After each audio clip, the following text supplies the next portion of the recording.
Indonesia Corruption Watch (ICW) merilis hasil temuan penelitian terkait potensi kecurangan dalam pengadaan barang jasa dengan metode e-katalog atau e-purchasing yang digunakan oleh pemerintah.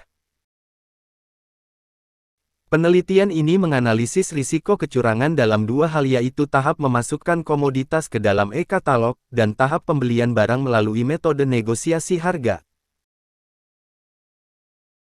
Metode penelitian yang digunakan oleh ICW menggunakan dua pendekatan.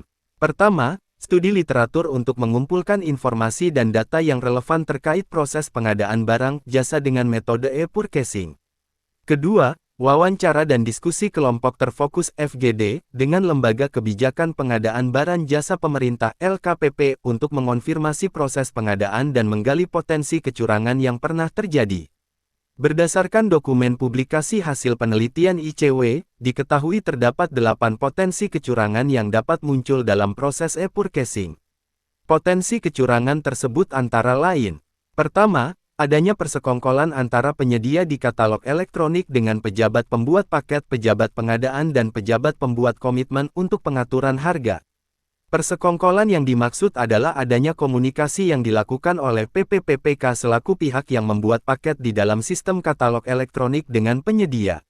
Pengaturan harga tersebut timbul dari intensi untuk memperkaya diri sendiri atau pihak penyedia. Kedua, pejabat pengadaan dan pejabat pembuat komitmen saat memproses paket dengan fitur negosiasi tidak melakukan negosiasi.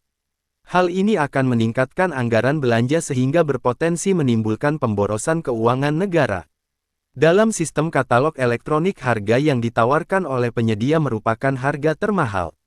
Ketiga, adanya potensi persekongkolan yang dilakukan oleh pejabat pengadaan dan pejabat pembuat komitmen kepada penyedia saat proses transaksi dengan modus biaya klik.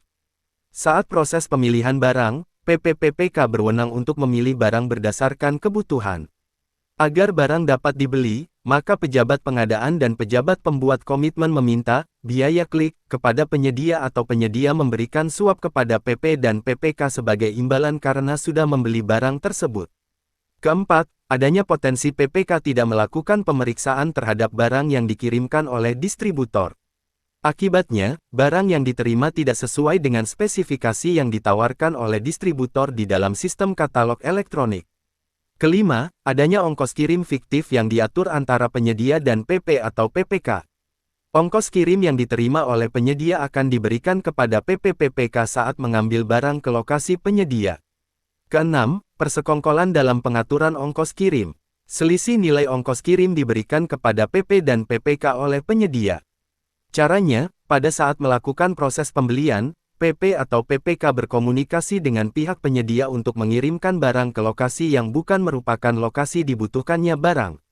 Misal, PP dan PPK Kabupaten X membeli barang kepada penyedia melalui katalog elektronik. PPPPK meminta penyedia untuk mengatur pengiriman barang ke kota Y. Lokasi penyedia lebih dekat ke Kabupaten X dibanding kota Y. Kesepakatan yang dibuat adalah bahwa selisih ongkos kirim akan diberikan kepada PP atau PPK oleh penyedia. Ketujuh, KLPD mendorong penyedia untuk memasukkan barang ke katalog elektronik agar dapat dibeli oleh masing-masing institusi. Namun pembelian barang tersebut hanya terjadi satu kali, kemudian barang tersebut tidak pernah dibeli oleh institusi manapun. Hal ini didukung juga dengan semakin mudahnya komoditas untuk tayang ke dalam katalog elektronik LKPP tanpa ada kurasi dari panitia atau pokja pemilihan. Kedelapan, PP atau PPK memilih barang bukan harga yang termurah. Dalam sistem katalog elektronik, apabila ada suatu barang dengan jenis yang sama dan memiliki pilihan lebih dari satu, maka PP atau PPK harus memilih barang dengan harga yang termurah sesuai dengan kebutuhan. Dalam merespons temuan tersebut, ICW merekomendasikan beberapa tindakan. Pertama, LKPP harus segera mempublikasikan data transaksi e-purchasing pada setiap kementerian lembaga pemerintah daerah.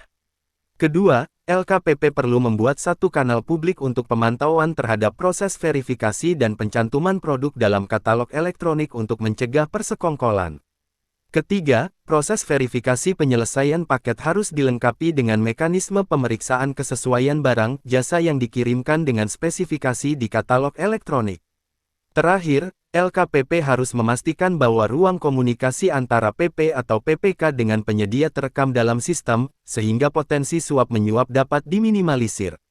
Sumber berita, https://news.bantenpro.id/daerah-daerah-8893-8 tanda hubung potensi tanda hubung kecurangan tanda hubung dalam tanda hubung katalog .